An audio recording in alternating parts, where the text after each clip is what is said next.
Hello. Are we on? Hello. Good morning. Mr. Vice President, how are you? I'll let you know in about 39 minutes. I'm good, Tim. It's good to see you. Thank you for having me. Yeah, of course. It's been a crazy couple of weeks here. I want to start, obviously, with the Charlie Kirk assassination. Following the shooting last week, President Trump had been given several opportunities to call for healing and to bring down the temperature. But instead, he largely responded by blaming the quote-unquote radical left and basically blaming the left for all that ails the country, including political violence. And I don't know if you were surprised by that, necessarily by his response, but were you bothered by it?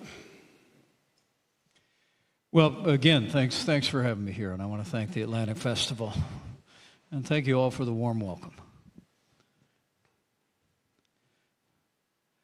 I knew Charlie Kirk. Met him in the campaign in 2016. He's a dynamic young man, a good, godly young man, devoted husband and father of two beautiful young children. And as I sit here today, I'm just heartsick about what happened last week. I understand the anger that so many feel around the country, including, I think, the president. But there is no place in America for political violence, and it should be universally condemned.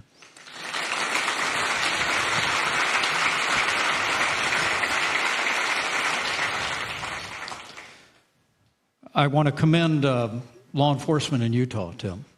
I spoke yesterday to Governor Spencer Cox, who I think really distinguished himself in the thoughtful way that he articulated the efforts of the Utah law enforcement working with federal officials to be able to apprehend the perpetrator of the crime within 33 hours was a great credit to law enforcement at every level, but also a great credit to the good people of Utah who responded quickly and admirably. The Bible says you mourn with those who mourn and grieve with those who grieve. And I think it's important that in the wake of this national tragedy that we take time simply to grieve the loss of life that occurred here. But I also believe we need to resist the temptation to put America on trial. I mean, absent any additional evidence, one man was responsible for the assassination of Charlie Kirk. That man is now in custody, and now comes justice. And while with this rising tide of political violence that we've seen on both sides of the aisle, I understand the deep concern. I don't think we ever want to lose sight of the fact of personal responsibility and the need for every American to focus on holding those accountable who would perpetrate this violence in the name of politics or for any other reason. Now, all that being said, Charlie Kirk probably had some differences with people in this room. I probably do too. No. But that's okay. No. He was a champion of freedom of speech. He went, as I've sought to do since I left office, he went to campuses. It was a year and a half ago. I was at the UVU campus speaking with students. I was at George Mason University just yesterday. It's been a great joy for me. But he took that case, that conservative youth case, to campuses everywhere. He was, in a very real sense, he was a champion for the freedom of speech. And I truly do believe that we need to make sure that part of his legacy is a continuation of the vitality of freedom of speech for every American for years to come. Well, let's talk about freedom of speech, Mr. Vice President. Yeah. I'm sure you saw the news last night that Jimmy Kimmel's ABC show was pulled indefinitely after the FCC chairman, Brennan Carr, made sort of a mafioso threat to go after the network in response to Kimmel's remarks about the assassination. Now, the substance of those remarks from Kimmel aside, and to be clear, he was wrong, flat out wrong factually, isn't the First Amendment at risk when the FCC chairman tries to intimidate a news network over content that he personally disagrees with or that the state disagrees with? Well, the First Amendment of the Constitution protects against government censorship of individuals. And we ought ever to be vigilant to ensure the right of every American to express their views without government interference or censorship. The First Amendment, though, does not protect entertainers who say crass or thoughtless things, as Jimmy Kimmel did in the wake of a national tragedy. And private employers have every right to dismiss employees, whether they're television talk show hosts or otherwise, if they violate the standards of that company. Now, I would have preferred that the chairman of the FCC had not weighed in. That's the. But I respect the right of the networks to make the decision, and it's not personal for me. I don't think Jimmy Kimmel ever had a kind word to say about me, and once apologized for something he said about me on the air. But that's not the point.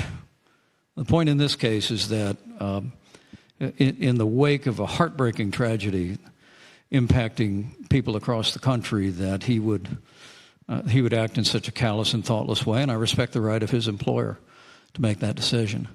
I think now speech is important, though, and the other part of this is, I have long believed that democracy depends on heavy doses of civility. During the course of my 20 years in public office, I tried to manifest that. It proceeded out of my Christian faith. It's something we share, Tim. I often tell people I'm a Christian, a conservative, and a Republican in that order. And so at least later in my life, when I got into politics, I tried to live up to that standard, to do unto others as I would have them do unto me. And I hope I left Washington, D.C., with the kind of rapport and relationships that I perceive among people who knew that, for me, it was never personal. I think negative personal attacks have no place in public life. It wasn't always true for me, though. Full disclosure, you can buy my autobiography, which is entitled So Help Me God. It's available on Amazon.com and where all good books are sold. Early in my political career, I got very involved in negative personal attacks. I was in a couple of congressional campaigns, gave as good as I got, but after it was all over, I had time to reflect on what the obligations of my Christian faith that I'd come to as a freshman in college had on me. And I wrote an essay entitled Confessions of a Negative Campaigner in 1991. I said, if I ever had the chance to go back to the public square, first, I would seek to run campaigns and serve in a way that treated others the way I wanted to be treated. Secondly, I'd try to be about issues that were more important than my election. And then third, be about winning. And I always sought to hew to that. But in the wake of this rising tide of political violence, going all the way back to the congressional baseball game that happened when we were in the White House, and my friend Steve Scalise almost lost his life that day, the attack on Gabby Giffords, the assassination attempts against President Donald Trump, the attack on which threatened the lives of the family of Governor Shapiro in Pennsylvania, of course, the heinous murder of the Minnesota Speaker of the House, and Charlie Kirk's assassination. In the wake of all of that, while I don't think we should blame the American political debate on moments where evil grabs hold of the heart of an individual and leads to violence, I do think leaders would do well to restore a threshold of civility in American public life. Let's argue about Let's argue about policies. Let's argue about Do you have any leaders direction. in mind? Actually, I occasionally have a bad hair day, so I'm on the list. But I would tell you, I honestly believe that it's something I've witnessed over the last 30 years. It just, I'm somebody that believes you can disagree without being disagreeable. I mean, somebody I enjoyed a very warm personal relationship with, up until the day he passed away, was a giant of the civil rights movement who served in the Congress, the late Congressman John Lewis. Now, John and I think, Tim, disagreed on everything, except one, and that was that Martin Luther King Jr. was one of the heroes of my youth. I knew who John Lewis was the day I arrived. And we bonded on the foundation of our faith, even though public policy expressed itself differently. But he was a man of a deep Christian faith that had animated him being an enormously consequential leader in the civil rights movement. And it led to him inviting me to co-lead the annual civil rights pilgrimage to Selma, Alabama on the anniversary of Bloody Sunday. And one of the great privileges of my life was walking across the Edmund Pettus Bridge with my children, my wife at my side, and John Lewis.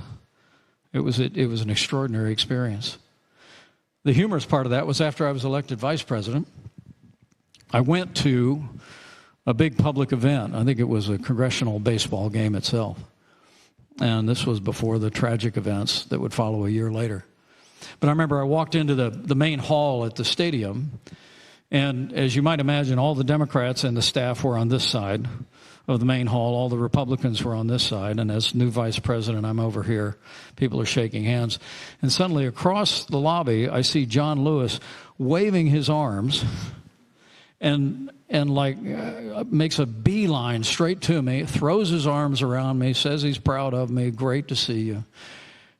And I don't know if there were more slack jaws among Republicans or among Democrats, but it is possible to forge relationships with people that you differ with on issues, as long as we understand that there are things more important. There are things that really bind us. It's the ideals of the country. It can be our shared faith. Mr. Vice President, we can build on that. I want to linger for a moment on this question of the First Amendment and freedom of speech, because the FCC chairman saying to ABC, we can do this the easy way or we can do this the hard way. This is not an isolated example. We have President Trump saying that George Soros should be put in jail, Stephen Miller promising a government campaign to dismantle and destroy left-wing groups, the Attorney General, Pam Bondi, talking about prosecuting hate speech. So I'm wondering, are you worried that the administration is using Charlie Kirk's murder as a pretense for prosecuting political dissent in this country? Well, I spent 4.5 years explaining what President Trump meant.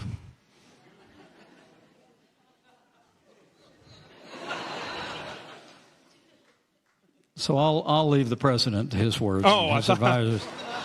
You could take a stab But look, out of here. I have more confidence in the people around the president than that. I said before, I was disappointed to see the chairman of the FCC weigh into a matter.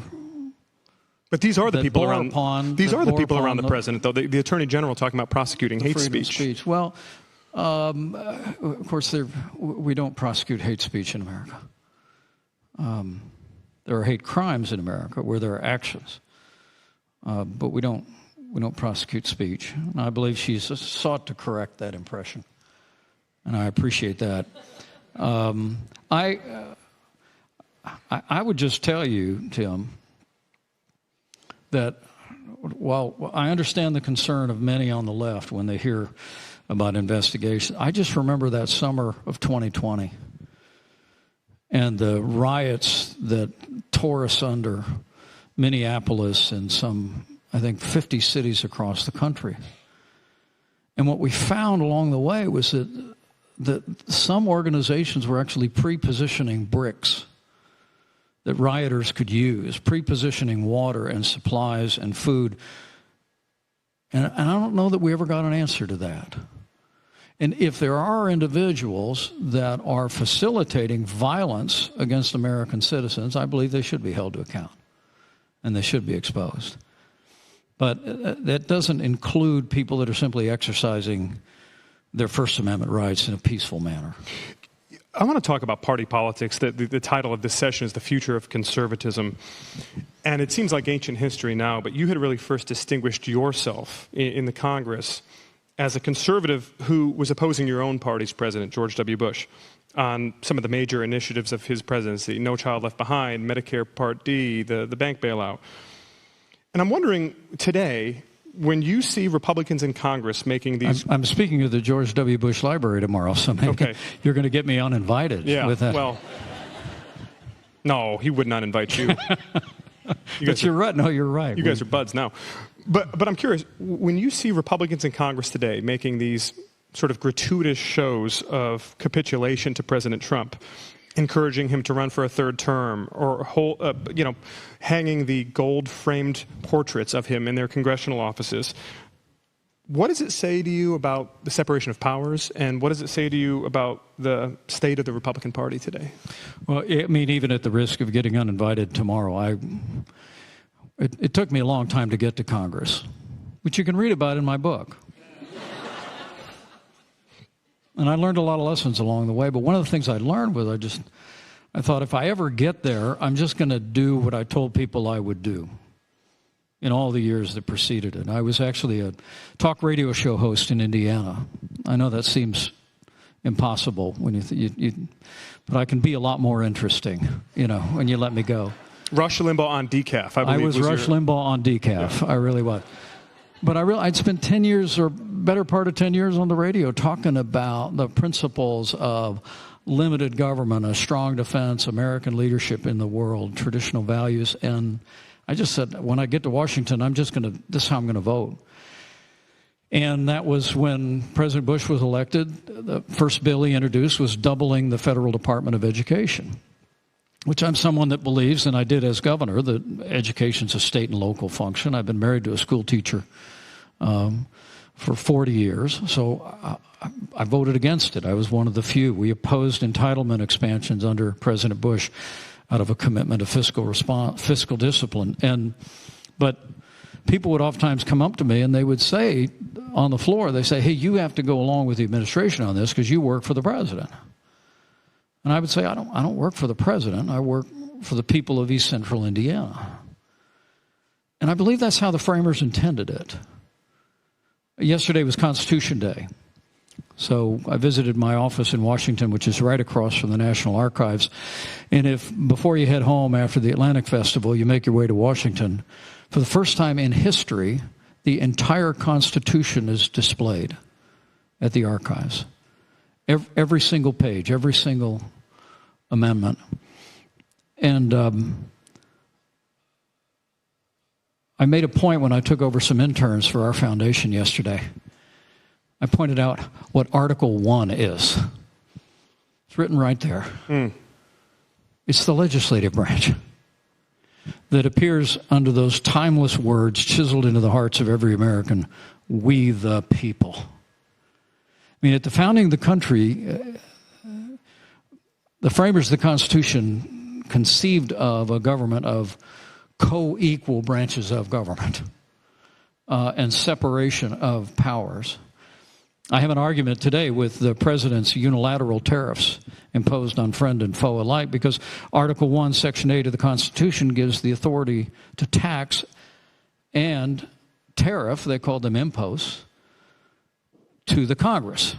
Do Republicans in Congress know that? Not to the executive. And so I have been urging my colleagues to reclaim that authority and to reassert their prerogatives. And what do they say to you when you encourage them to do that?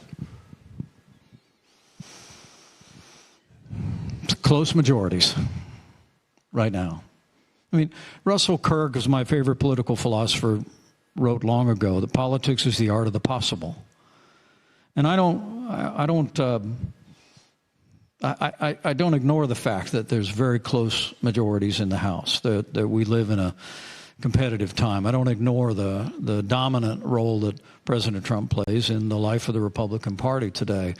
But I actually think that members of my party would serve the president well. Another great example of this is, I have, over the last 3 years, I've visited Ukraine twice since the brutal and unprovoked Russian invasion.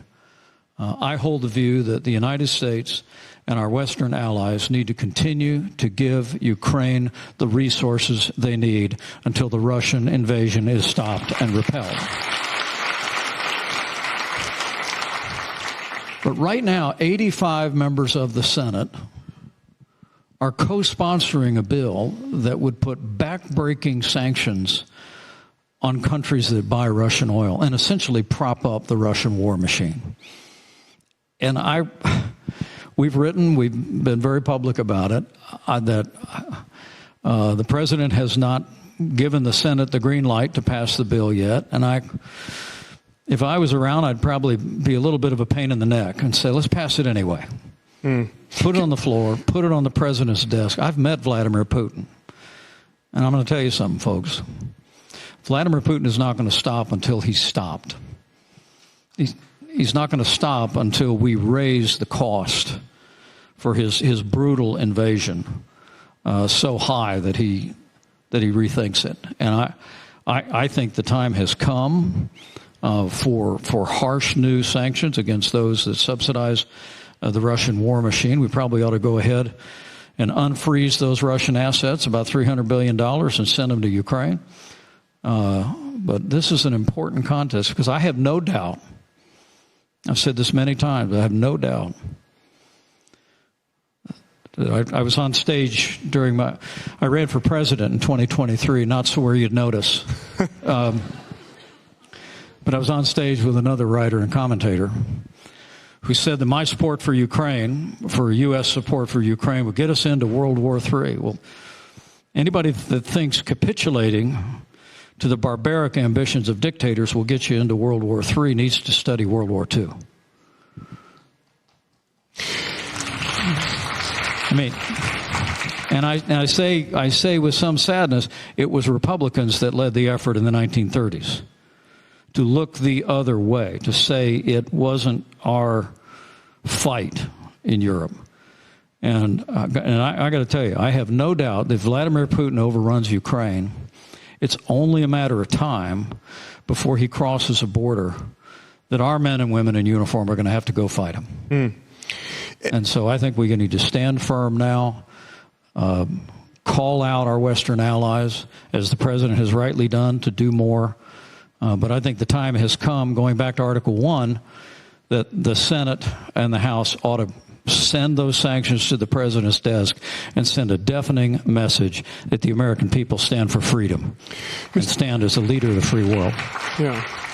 Mr. Vice President, sticking with the Republican Party for a minute, I have this vivid recollection of you and I talking aboard your campaign airplane. It's the fall of 2016. It was called Trump Force 2. Well, was it called that during the campaign? During the 16 campaign? It was. Okay, Trump Force 2. Well, this was minutes before, you may recall, minutes before the plane went off the tarmac at LaGuardia and almost went into the river. And the ambulances and fire trucks had to come get us off the plane. It was quite an episode. But you told me that evening on the plane, you said that looking back on the Bush era, you said that by about 2006, the Republican Party had lost its way. Mm-hmm. Those were the words that you used. And as a result of it, the Republican Party then went into this long period in the wilderness. And you were describing this 10 years later in retrospect. So here we are, late 2025. Mm-hmm. And I'm curious, as you look back over the last 10 years, but specifically at this moment in the Republican Party with massive spending and tariffs and trade wars and threatening cities with military occupation and taking equity stakes in private companies, has your party once again lost its way? Well, thanks for remembering all that history. I'm really humbled by that. No, I did. I said, look, under President Bush, we were growing government at the federal level. And I hold the view that the Republican Party needs to be a choice, not an echo. And we lost the majority in 2006. We would win it back. But when we arrived at the White House in January of 2017, I think part of the reason I was chosen is because candidate Donald Trump ran on and wanted to build an administration, one of the distinguished members of which you heard just a little bit ago, H.R. McMaster, that would hew to that traditional conservative agenda. Strong military, American leadership in the world, standing with our allies, standing up to our enemies, promoting pro-growth tax relief, deregulation, standing for the right to life, standing for values and religious liberty. And I would tell you, Tim, that while the administration did not end the way I wanted it to, and I'll always believe I did my duty on that fateful day 4 years ago, by God's grace. Thank you. But in the days leading up to that, I'm very proud of that record. The first Trump administration, that I like to call the Trump-Pence administration, governed on a conservative agenda. As opposed to... And the reason I jumped in that primary in 2023 was because I sensed that the Republican Party and even my former running mate were following what I call a siren song of populism unmoored to conservative principle. Literally, on foreign policy, beginning to embrace a more isolationist view of American foreign policy as opposed to America as the leader of the free world. Policies that, frankly, expand big government, speak of price controls, on a whole range of industries, including our pharmaceutical industries. And I also, frankly, saw President Trump as a candidate and others in our party marginalizing the right to life after what I believe was an extraordinary new beginning for life for the American people in the overturning of Roe versus Wade. And so I do have a concern that while I'm grateful for the extension of the tax cuts, I'm frankly proud of President Trump for taking action, military action against Iran. I'm grateful that he's gotten to a better place on Ukraine, because the forces in and around the president in this administration are driving toward that populist agenda. And my calling right now is simply to be a voice for what I think has just been the traditional conservative Reagan agenda. That's the agenda that drew me to the Republican Party. Is there I know that, in talking with friends of yours and kindred spirits, you hold to a belief that once the Trump era passes and that once he has left the national stage, that the party will come back to those traditional conservative values. But I look around and I see this exodus over the past 10 to 15 years of some of those traditional small government conservatives in the Republican Party, largely replaced by some of those sort of flame-throwing populists that you've been describing. So I'm wondering where that confidence comes from. Why do you believe that the Republican Party will regain its old small government form once Trump exits stage right? Because I think President Trump, who it may surprise you because he and I are very different people, we had a very good relationship for 4 years. Very good working relationship. Actually, never had a crossword between us until those fateful days at the end. And I think President Trump has, in effect, changed the leadership of the Republican Party in many respects. But, Tim, I don't believe he's changed the Republican Party. You don't? No, I've been traveling around the country, without all the company I used to have. Get to stop people on the street, say hello at the airport, speak at events, speak at schools. And everywhere I go, I have had people come up to me and say, they say kind words about our service. And then the Republican-leaning voters will say, I just agree with your philosophy of government. I really believe that. I think that as long as we hold that banner high, the time will come when people come back to it. And I think that's not only good for the Republican Party, which may not be a real priority for some in the room. But I think when you look at the agenda of a strong America in the world, a strong national defense, limited government, fiscal responsibility, a respect for values and liberties, That's just good for America. And I think the American people aren't going to have it any other way. Can I tell you one other anecdote? We're here at the World Trade Center. Last week, our heart broke on Wednesday, and then for me, on Thursday, I always have a heavy heart on September 11th. But I want to give you a little bit of hope about the country. Back when I was a radio talk show host, I was interviewing a whole bunch of Medal of Honor winners from World War II. We have a memorial in Indianapolis. We dedicated it. And this was 1999. And this World War II veteran who had jumped on a hand grenade in a foxhole in Europe, and it went off. I don't even know how I was talking to him. Got the Medal of Honor. And he's sitting next to me, and he's obviously a conservative guy, and it's an older fellow. And so I got pretty comfortable with him, and I just said, so boy, 1999, I said, boy, you probably look around at youth these days, and you really worry about America, don't you? Being part of the greatest generation. And all of a sudden, his face just changed. And he said, you don't have the first idea what you're talking about. This was on the air. And I said, well, why don't you help me? And he said, growing up in the 1930s, we partied as much as kids do these days.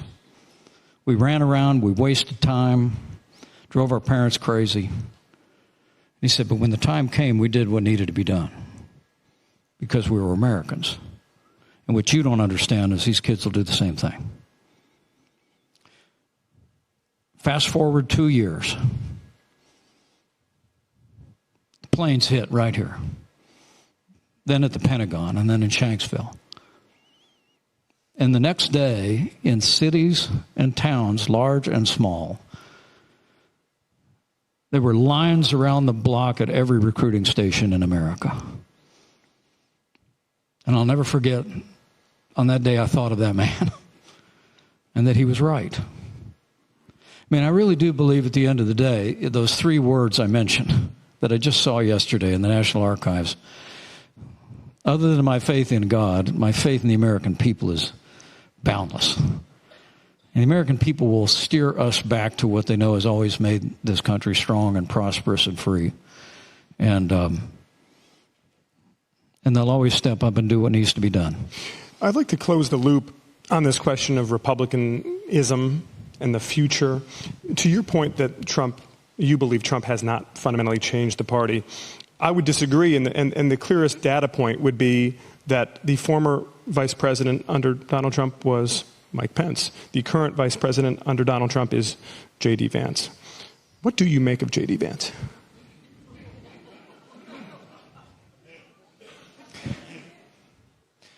We've actually never met. Never? No. He was a pretty harsh critic of our administration during our 4 years. It's a free country. I never held it against him. Emerged in politics after we had left office. Look, I have a unique appreciation for that job. And I pray for the vice president. I pray for Usha and for the little children. And I wish him well in the role that he's in. Did you have any conversations when he was put on the ticket? Well, but to your point, I think the time will come when our party is talking about the direction that we're going to take our party, whether it's back to those traditional conservative values as an alternative to a Democrat Party's agenda, or whether we're going to follow a populist, even a progressive agenda of isolationism and big government and shying away from values. And I look forward to that debate. I'm curious, Mr. Vice President, now that you have some distance from office, 2024 was the first time that you hadn't been on the ballot in, decades. And you chose not to endorse President Trump. And obviously that made some waves. And I'm wondering, with the distance that you had from office and having not been on the ballot yourself, whether you had sort of a newfound appreciation for some of those traditional conservatives who had been reluctant to support him and to support your ticket back in 2016 or again in 2020. Well, I'll never understand why they wouldn't support the ticket I was on. But look, I stayed out of the 24 race. The president and I have an enduring difference about my duties under the Constitution on a day in January in 2021. I always thought he'd come around on that, and the fact that he hasn't remains an issue between us. But I also withheld my endorsement for all the reasons that you've helped articulate today. I saw the president beginning to steer away from the agenda that the two of us had governed on. And I couldn't endorse an agenda that led our party in a different direction.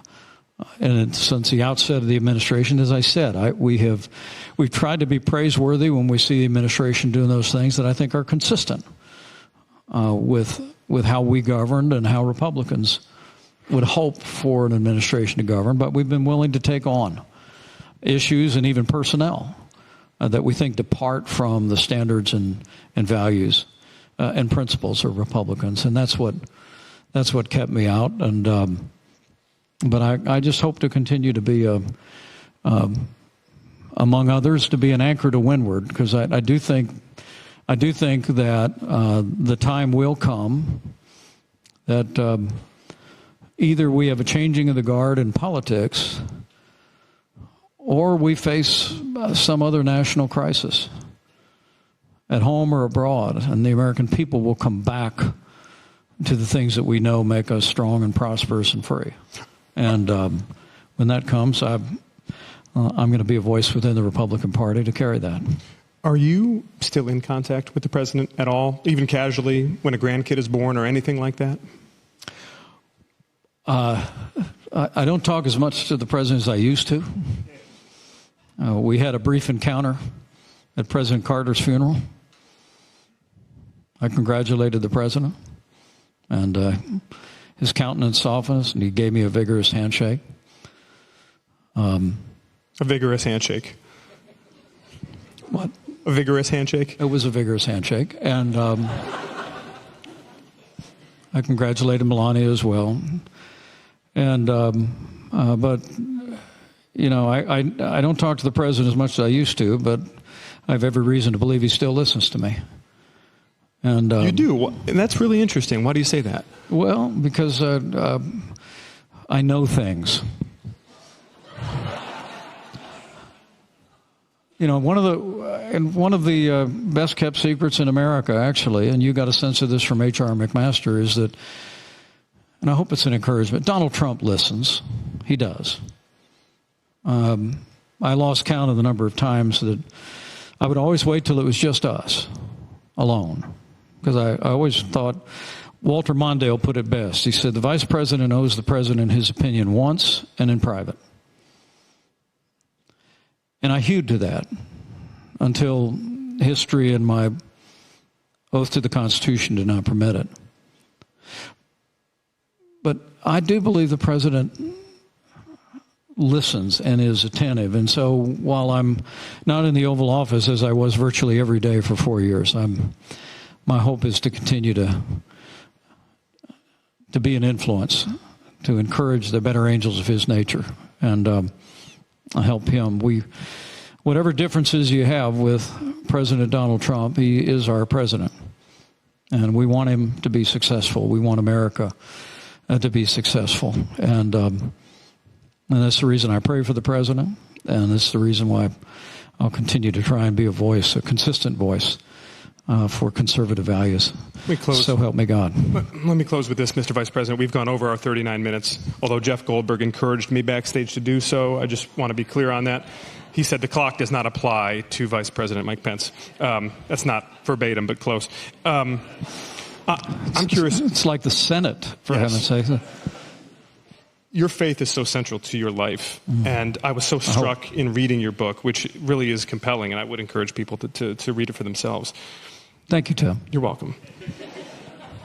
President Trump didn't just put you in danger that day. He put your family in danger, and I know that your family, your wife, have had a hard time with that. You had a very hard time with that. You were very angry. Has it been a struggle to forgive President Trump for what he did to you and your family on January 6th?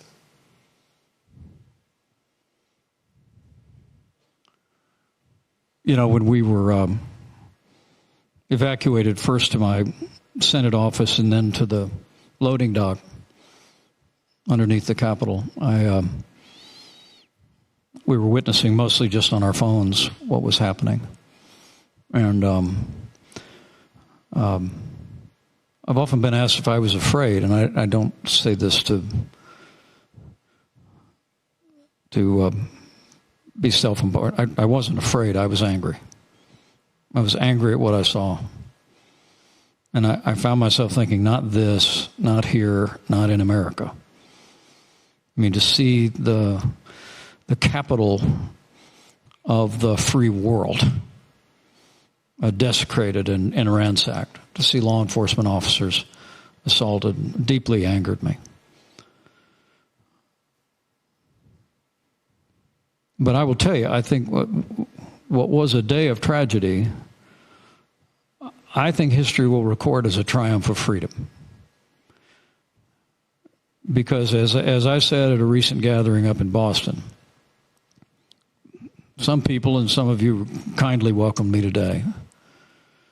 And people expressed to me, even to this day, appreciation for what we were able to do that day. But I remind people that it was every Republican and every Democrat in the House and Senate who reconvened the very same day after Capitol Hill police secured the Capitol, and we completed our work to see to the peaceful transfer of power under the Constitution of the United States.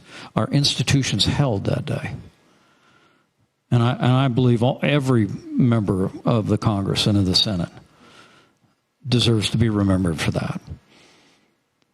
But the next morning I woke up, and as you may recall, the president made statements committing to a peaceful transfer of power. He condemned the rioters. He memorably said, "You will pay." I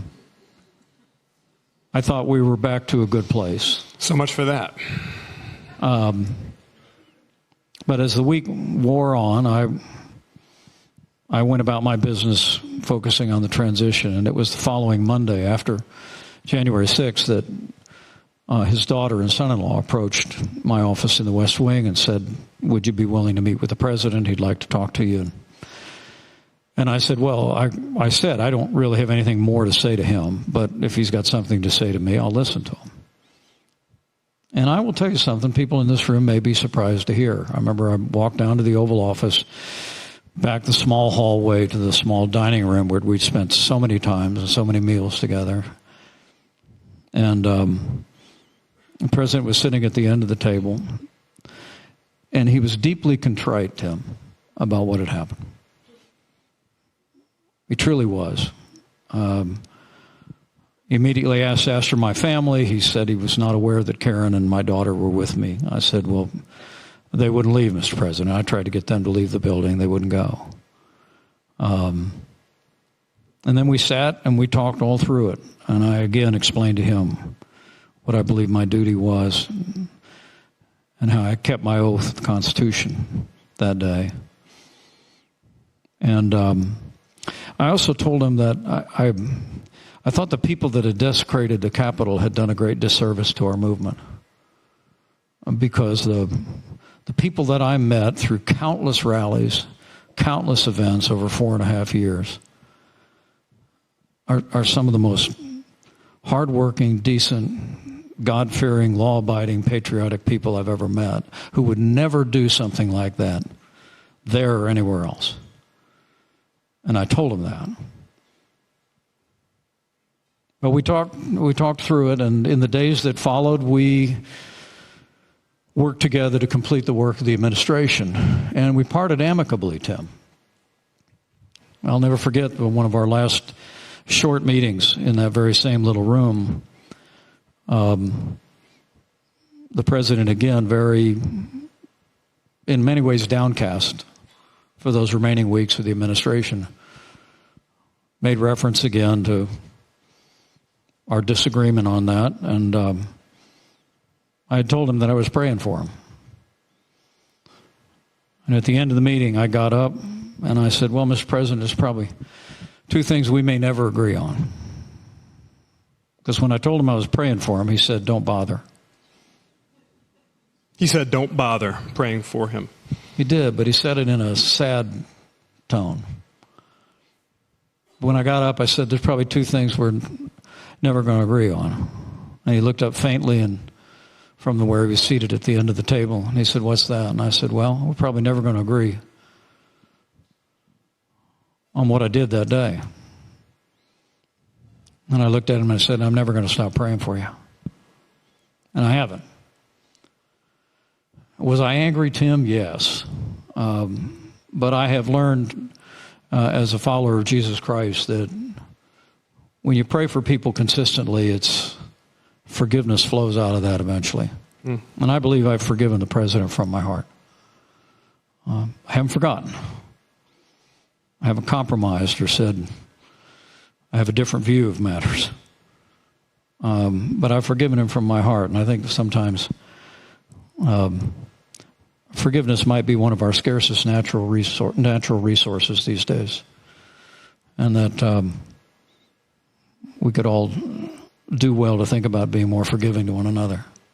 Because ultimately I had somebody come up to me. I went to the inauguration because I felt former vice president should be there. I'd gone to the inauguration of President Biden, and I went to President Trump's inauguration. And I had a senator who all of you would recognize the name, so I won't use it, walk up to me and he said, good to see you, Mr. Vice President. Glad you're here. But then he said to me with a sigh, it's a funny business we're in, isn't it? I put my hand on his shoulder and I said, it's not a business. It's a country. And he all of a sudden said, you're right. I mean, sometimes I think the political debate kind of devolves into some,